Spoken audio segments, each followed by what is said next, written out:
Many individuals and businesses suffered losses during recent disasters. Here are answers to questions most often asked about disaster assistance in federally declared disaster areas.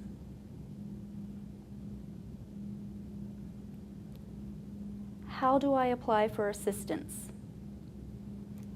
Anyone who has suffered a loss because of the disaster and lives or works in the area covered by a disaster declaration may apply for aid. There are many ways to apply.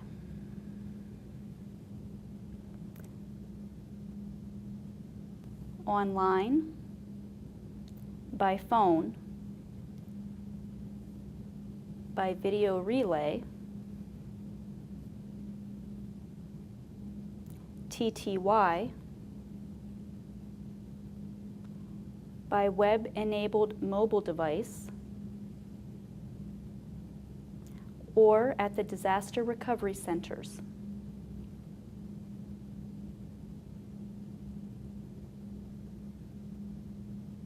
At the end of this video, we will list the website and telephone numbers. Be sure to have a pen and paper ready to write the information down.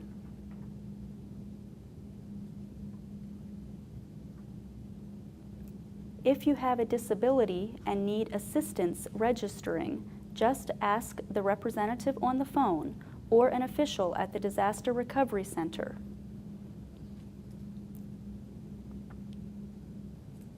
Examples of assistance are assisted listening devices,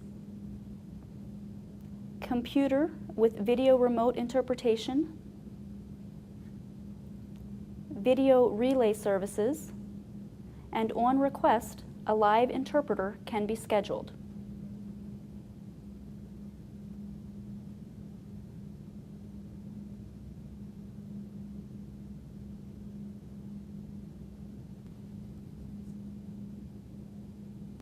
What kinds of assistance are available?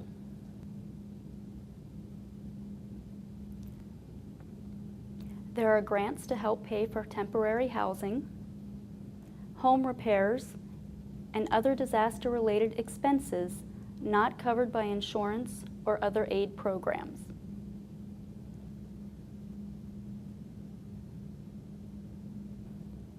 Examples of other disaster-related expenses could be TTY, caption telephone,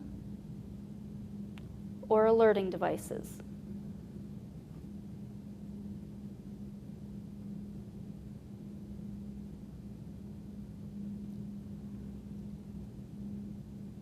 Also available are low-interest disaster loans from the U.S. Small Business Administration, or SBA. Grants and loans are different. Grants do not need to be repaid. SBA loans do.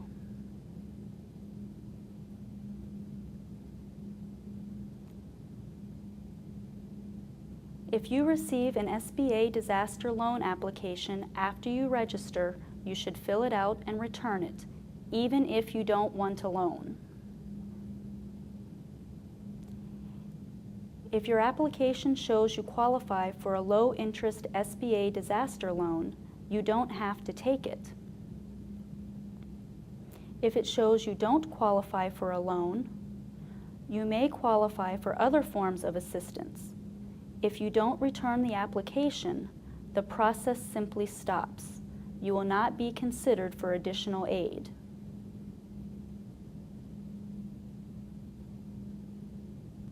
Temporary housing assistance is not held up based on completing an SBA application.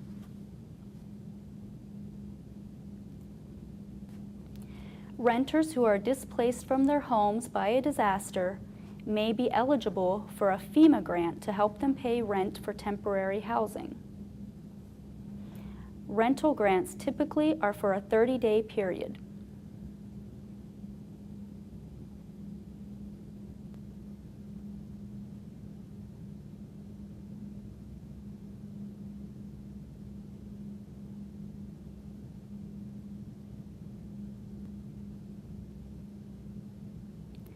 Am I eligible for individual assistance if I already have insurance? Yes, you should apply for assistance even if you have insurance. Many people find that they are underinsured or have unmet needs after their insurance settlement.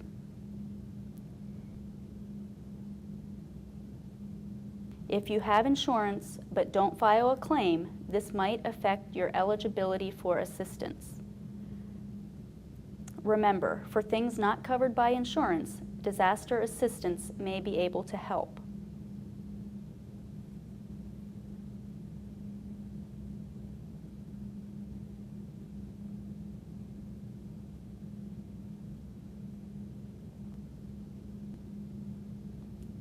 Will FEMA grants affect my benefits?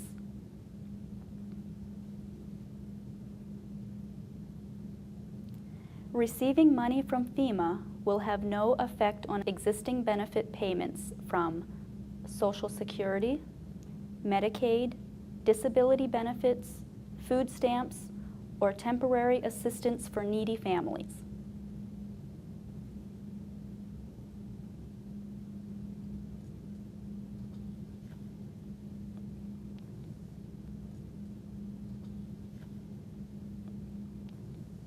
Will someone from FEMA inspect my damages?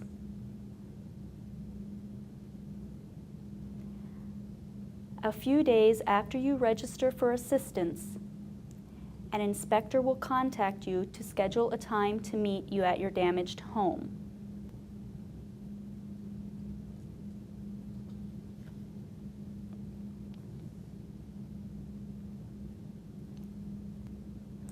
All inspectors carry photo IDs that show they are with the U.S. government.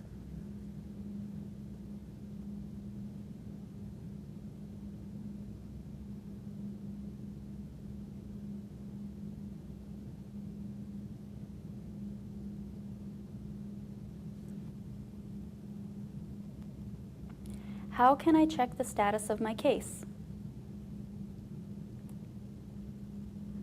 Go to the same sites you used to register for assistance or to a disaster recovery center in your area to check on the status of your application. If you still have questions, you can speak to a disaster recovery specialist at the Disaster Recovery Center. At the end of the video, the FEMA website and telephone numbers will be listed where you can get the address of the Disaster Recovery Center near you. If you need help registering, don't hesitate to contact FEMA to ask for help. I have just answered several of the most frequently asked questions about disaster assistance. I hope I have answered some of yours. Next, important information about how to register for assistance and to get answers to any additional questions you may have.